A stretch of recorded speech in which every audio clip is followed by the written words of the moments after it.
Bonjour à toutes et à tous et bienvenue pour cette nouvelle vidéo comme d'habitude. Alors j'avais fait une vidéo sur la manif du 22 mars dernier, sauf que qu'est-ce qu'il y a vraiment à dire sur cette manif? Oui, il y avait du monde, il y avait une centaine, quelques 100 000 personnes à Paris.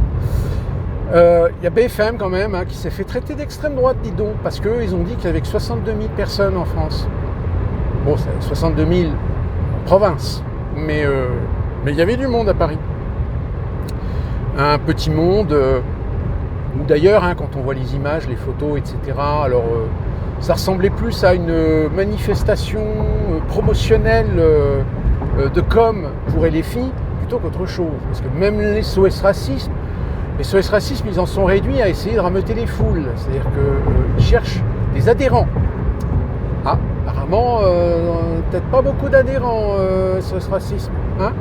Bon, je passe évidemment sur le fait qu'il y a quand même vachement de petits blancs qui sont tout à fait à l'image de cette portion de français bobos, gauchos, urbains, hyper urbains, estudiantins. Et même les antifas, les antifas ils étaient là, sauf que les antifas ils n'ont pas pu faire grand chose parce que évidemment, vu que les forces de police étaient quand même assez conséquentes, tout de suite ils ont été isolés de la manif. Alors évidemment ils n'étaient pas contents. Là ça fusait, ça fusait les insultes, etc. Vous voyez bien, même ceux qui essaient de temporiser parce qu'ils se disent voilà putain si jamais il y en a un qui trouve le moyen d'envoyer un pavé sur les CRS, on est mal. Non, je voudrais, parce que, oui, alors vous avez entendu certainement, là évidemment tout le monde se régale, il y aurait eu des fuites sur une opération avec des informations sensibles auprès d'un journaliste d'un média qui s'appelle The Atlantic. Oh mon Dieu, regardez! Alors il y a Tulsi Gabbard qui est passé en commission. Alors Tulsi, pourquoi? Oui, vous nous expliquer. Et Tulsi Gabbard a dit, pour nous, non, il n'y a pas eu d'exfiltration ou d'émission d'informations sensibles. Il y a eu juste un échange entre une personnalité du secrétariat à la Défense, mais bizarrement, quand on demande aux journalistes de bien préciser les informations qu'il aurait récoltées, là tout d'un coup il y a un flou. Il y a même les représentants de la commission qui n'ont pas l'air de s'y intéresser, dites donc. C'est bizarre. Alors on va remettre les choses au clair. Des bourdes, tout le monde en fait. C'est-à-dire personne n'est parfait. Mais évidemment, quand il s'agit de l'administration Trump, quand il s'agit des secrétaires de l'administration fédérale de l'administration Trump, la première faute, le premier faux pas, le premier propos de travers, évidemment, tout le monde leur saute dessus. Et je tiens à rappeler quand même que les démocrates, parce que eux ils pètent les plombs en ce moment, ils poussent les wokistes à foutre le feu à des Tesla, les fragiles du haut, vu le nombre qu'on a ici, en quoi sont responsables les gens? Alors attendez. Les gens qui ont des Tesla, ça veut dire qu'ils sont pro-Musk. Donc ça veut dire que les gens qui ont des Volkswagen sont pro-nazis. Ceux qui portent de l'Hugo Boss, ce parfum Hugo Boss, sont pro-nazis. Ceux qui utilisent un ordinateur issus de la génération IBM sont pro-nazis. BASF, ceux qui travaillent chez BASF sont pro-nazis? Non.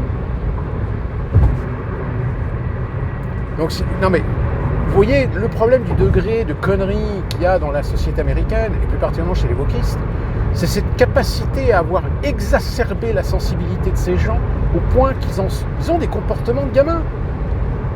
Ils se comportent comme des gamins et ils se chamaillent comme dans une bataille de gamins dans un bac à sable. C'est exactement pareil, ils ont le même comportement. Donc il suffit qu'il y ait quelques connards chez les démocrates qui insuffle l'idée, boycotter Tesla, boycottons SpaceX. Évidemment, comme on est au pays des excès, ça ne loupe pas. Il y en a qui commencent à foutre le feu à des Tesla, il y en a qui ont foutu le feu à des concessionnaires Tesla, etc. C'est quand même formidable parce que Tesla, c'était la référence des voitures électriques pour lutter contre le réchauffement climatique. Ouais, génial et tout. Puis là, maintenant, oui, évidemment que Musk, qui s'est politisé, ça y est, là... moi, pareil, il y a un moment donné, tous ces gens, j'en dis, puisque vous êtes dans cet état d'esprit, de boycotter des gens qui sont derrière Donald Trump, et bien dans ce cas-là, j'ai envie de vous dire, chers amis, arrêtez d'acheter Amazon. Oui, Bezos, il était quand même bien la fiesta avec Zuckerberg. Tiens, j'ai envie de dire, vous avez Facebook, fermez votre compte Facebook. Fermez votre compte X. Allez sur Blue Sky. Bon, apparemment sur Blue Sky, c'est pas la grande forme.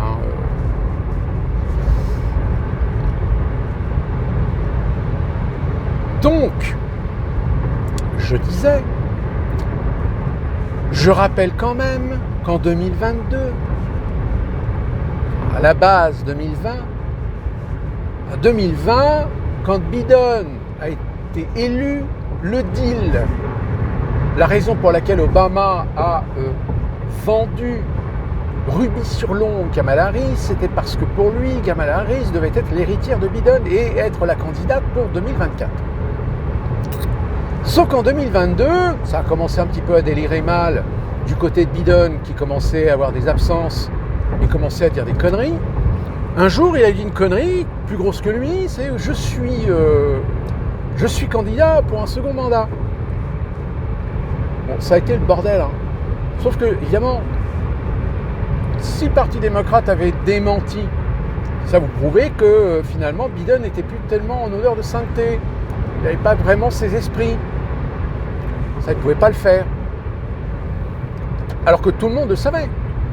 Tout le monde savait que Biden a eu une absence et qu'il se croyait pouvoir briguer un second mandat, alors que ce n'était pas du tout le deal.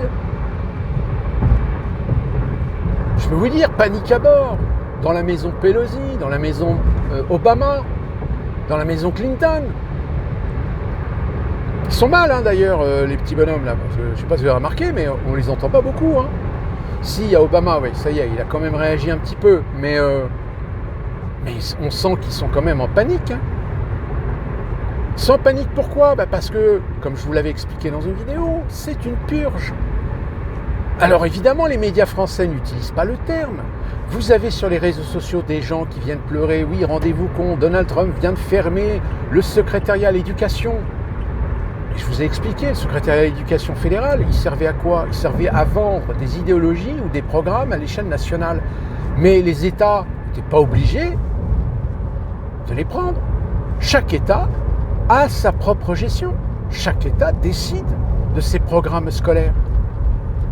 Donc en réalité, entre l'État fédéral et les États, il y a des fois malheureusement des doublons. Et l'administration de Trump, Elon Musk, il a dit pourquoi est-ce qu'on garde un doublon qui ne sert à rien ? En plus, ce bidule-là, il a vendu l'idéologie woke, etc. Ce qui, aussi bien du côté d'une grande majorité d'Américains conservateurs républicains comme aussi démocrates, là, c'est bon, ça commence un petit peu à saturer. Bon.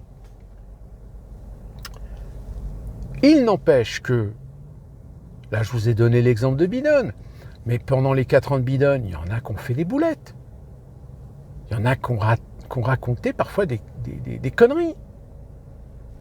Parce que comme ils sont tellement rodés, tellement habitués à voir ce genre de discours infantile, que Kamala Harris, la première, ont des fois dit des trucs qui étaient aussi énormes qu'eux.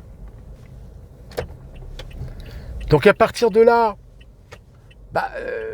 j'ai envie de dire, vous êtes en face d'une situation où malheureusement, qu'est-ce que vous voulez que je vous dise? Qui plus est, lorsque vous êtes dans une politique de destruction des États-nations, et ça là-dessus, je précise que les États-Unis n'échappent pas à la règle, parce que pour votre gouverne, les États-Unis, c'est le bras armé des mondialistes et des globalistes qui veulent l'implantation et l'instauration du nouvel ordre mondial. Quel pays a les moyens, la puissance, l'influence pour cela? C'est évidemment les États-Unis. Sauf que, évidemment, un jour ou l'autre, les États-Unis, eux aussi, va y avoir quelqu'un qui va tirer la chasse.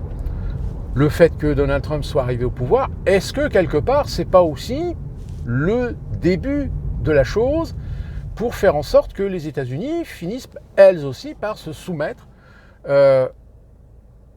en coulisses à ces gens qui veulent l'instauration et l'implantation de ce nouvel ordre mondial. Donc, bon, ça, c'est un autre sujet. Mais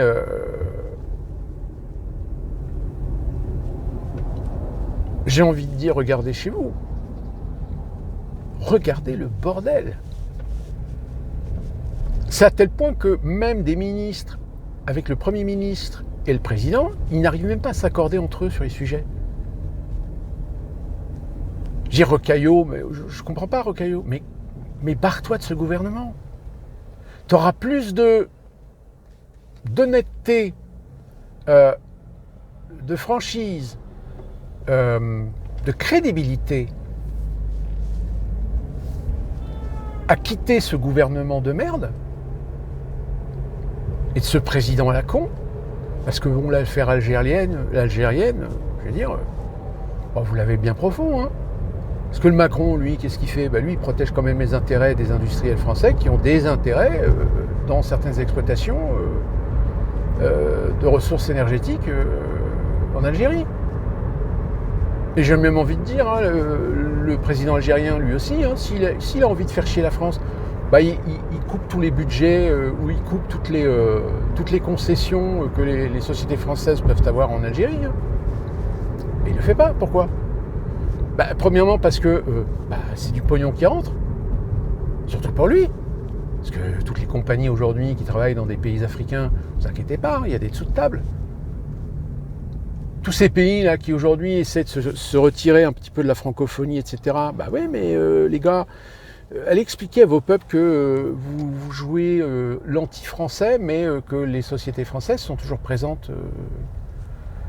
Si tant est que les sociétés françaises ne finissent pas par perdre justement les concessions au profit d'autres, chinois et russes, pour ne pas les nommer.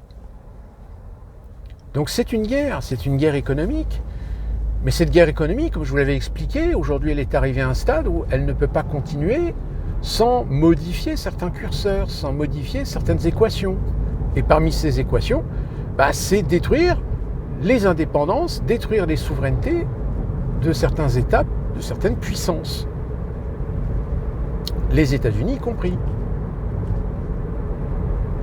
Alors le plus gros risque qu'on peut avoir aux États-Unis, c'est un moment certains États qui vont se dire l'État fédéral, l'Union est en train de partir en couille, donc nous, on se retire.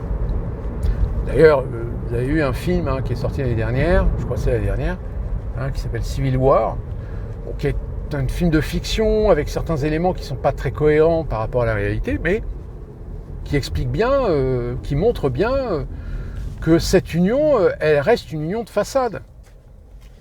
D'ailleurs, dans les textes de l'Union, c'est bien stipulé que les États n'ont pas le droit de sortir. Tu ne peux pas quitter l'Union. Si tu quittes l'Union, tu fais sécession. Et dans ce cas-là, l'État fédéral peut très bien décider d'aller guerroyer. Excusez-moi, les pollens. Ah, de Dieu.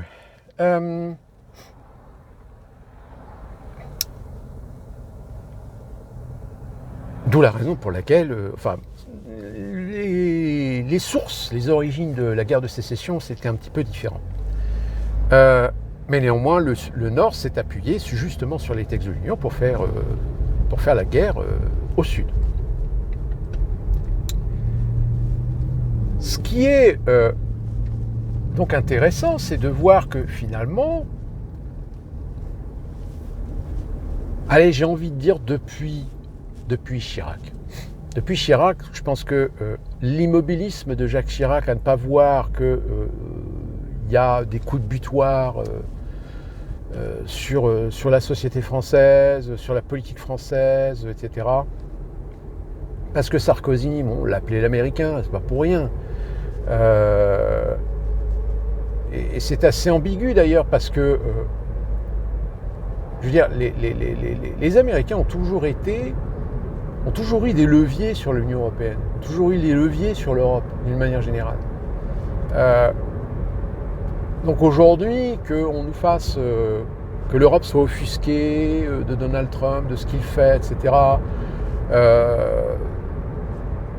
Bon, j'entends bien, mais comme je vous l'avais dit dans ma précédente vidéo, tous ces gens étaient convaincus qu'ils étaient des acteurs importants pour la mise en place à l'échelle de l'Europe du nouvel ordre mondial, et puis du jour au lendemain, pouf, on leur dit, bah non, tout compte fait, on va changer nos plans. Comment ça, vous allez changer vos plans? Bah on va changer nos plans parce que, à vrai dire, la finance internationale, aujourd'hui, elle a plus d'intérêt à caresser dans le sens du poil la Russie, qui elle-même pourrait caresser dans le sens du poil la Chine, parce que la Russie, c'est un peu comme l'Ukraine, hein. Je dirais même, c'est même un peu comme le Groenland aussi. Bah oui, parce que le Groenland, ça a aussi des ressources.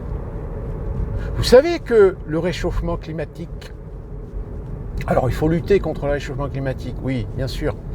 Puis derrière, c'est les moyens aussi de mettre des taxes, de soumettre les peuples à des exigences. Je rappelle quand même qu'en France, vous êtes quand même un des rares pays au monde qui a les meilleurs scores en matière de réduction de carbone. Mais on a l'impression que non, en fait, vous êtes pas mauvais, vous êtes des mauvais élèves en France, donc vous devez payer encore plus. Vous devez être astreint encore plus. Bientôt, on va vous interdire de prendre l'avion ou de prendre l'avion 1 ou 2 fois par an, c'est tout. Enfin, vous voyez ce que je veux dire? C'est du flicage. On veut fliquer, mais de toute façon, ils cherchent la résilience du peuple français par tous les moyens, par la peur, par la crainte, que ce soit la guerre avec la Russie, que ce soit le réchauffement climatique, etc. Attention, je ne remets pas en question, je ne suis pas un climato-sceptique. Je dis simplement, c'est qu'il faut faire très attention parce que des politiques, parfois, servent à instrumentaliser la peur pour réussir à obtenir un consentement de la part des gens. Qui dit consentement, dit accepter de céder sur des libertés fondamentales. Je veux dire, les idées là, de ville 15 minutes. Qu'est-ce que c'est, à votre avis, les villes 15 minutes? C'est tout simplement enfermer les gens dans un cercle.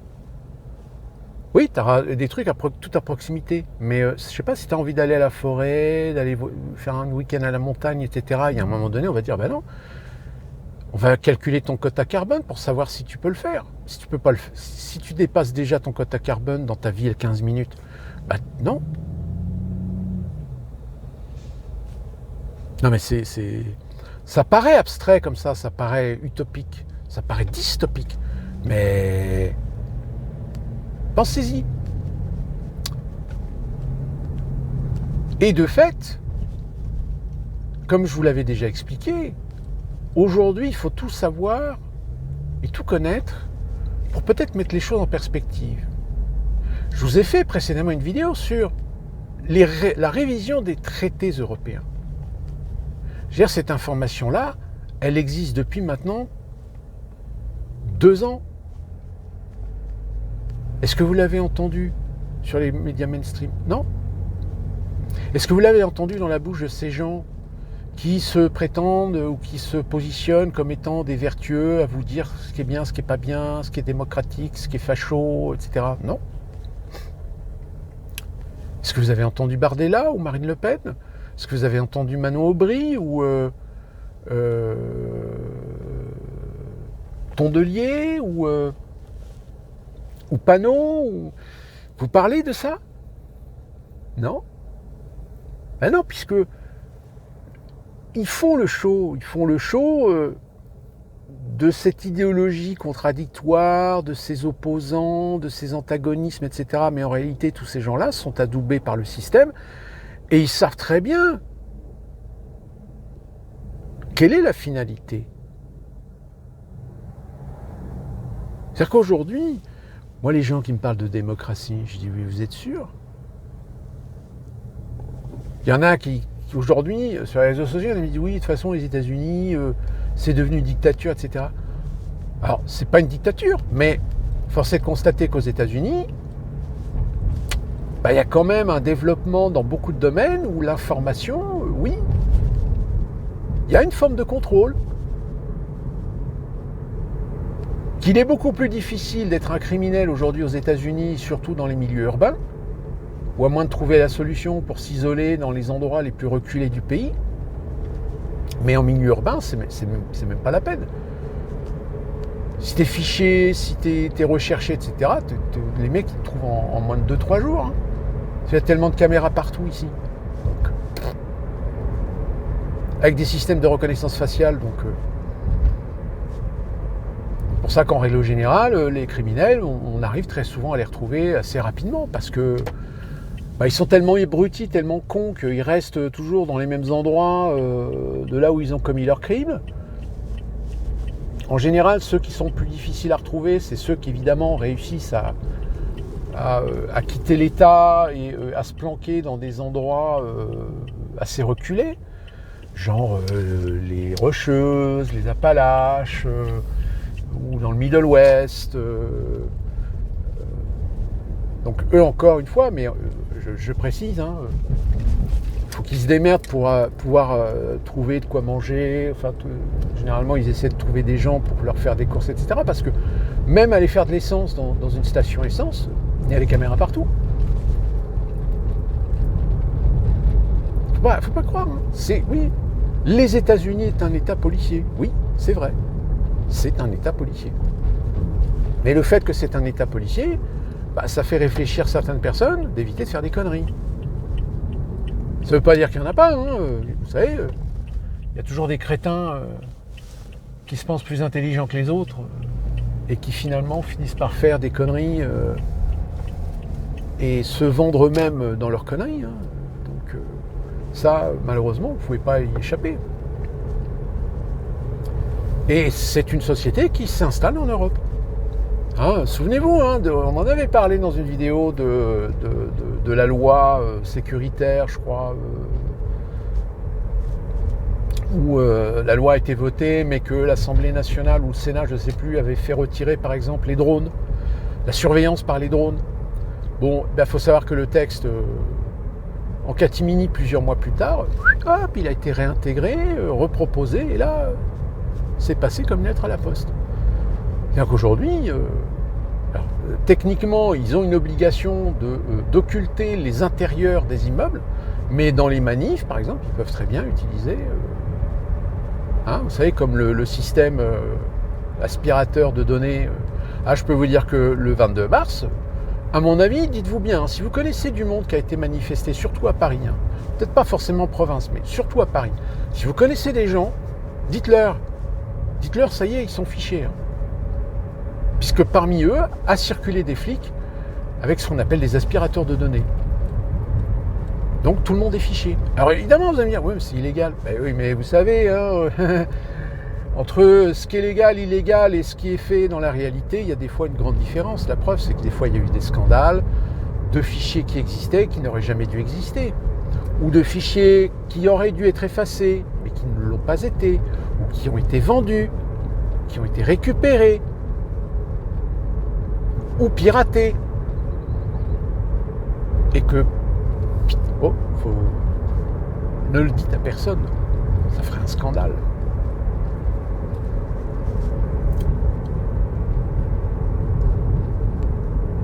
Donc, soyez prudents, parce qu'on est en pleine cagade actuellement de gens qui essayent d'hypersensibiliser l'opinion sur des sujets qui en réalité, oui, mais ce n'est pas des vrais sujets. Les vrais sujets, ils sont ailleurs. Les vrais sujets, c'est l'incompétence. Les vrais sujets, c'est le bordel. Le vrai sujet, c'est la défaillance du système économique mondial. On nous dit, oui, regardez, depuis l'avènement de Donald Trump, les données boursières et des marchés américains s'effondrent. Ouais, mais si vous les mettez en perspective par rapport aux autres marchés, vous allez vous rendre compte que c'est pas totalement vrai. C'est vrai, mais dans une conjoncture. Mais la conjoncture, évidemment, on l'a extrait de la donnée pour ne retenir que la donnée de cet effondrement. Enfin, c'est pas un effondrement, si on était effondré économiquement, on le saurait. Donc, comme je l'ai déjà dit, Trump n'est pas un miracle. Trump, c'est un symptôme. J'ai toujours dit que c'était un symptôme d'une remise en question du système démocratique, ou tout du moins de la perception que peuvent avoir un peuple, surtout quand on a exacerbé la division pour mieux régner dans le peuple, et qu'au final, on finit par se mordre la queue parce que le peuple, à un moment donné, il finit par voter autrement que ce qu'on espérait qu'il vote, ou qu'il aille. Donc à partir de là, si vous voulez, je vais peut-être changer de place parce que là il y a 2 bagnoles de chaque côté qui sont garées comme des bourrins. Ah oui, non mais ici, qu'est-ce que vous voulez que je vous dise, les Américains, c'est une catastrophe. D'ailleurs, si vous voulez que je vous fasse une vidéo sur comment conduire aux États-Unis, n'hésitez pas. Hein. Ça sera très passionnant, je pense, parce que même si, encore une fois, en France, vous avez certainement une évolution de mauvais conducteurs, trucs comme ça, ou de bordélisation, pareil, dans ce domaine. Donc faites attention, parce que la situation financière internationale, elle est au bord d'un gouffre. Donc elle a besoin de changer les curseurs, elle a besoin de changer les équations, de changer les règles. Donc là, tout ce qu'on est en train de voir actuellement, que ce soit l'Ukraine, que ce soit la Palestine, que ce soit l'Europe, que ce soit les États-Unis, ou d'autres pays actuellement, la Roumanie, ou la Bulgarie, ou la Hongrie, c'est la conséquence de tout ça. De toute façon, c'est toujours quand un système finit par commencer à défaillir que toute la merde ressurgit à la surface. Bon, sauf que malheureusement, pour gérer ça, si on laisse des incompétents, ça va empirer, tout simplement. Voilà pour cette vidéo. D'ici là, qu'on se retrouve pour une prochaine vidéo. D'ici là, qu'il y a peut-être un nouvel événement dans l'actualité. On se retrouve très prochainement donc pour une nouvelle vidéo. Et d'ici là, bougou pidumia.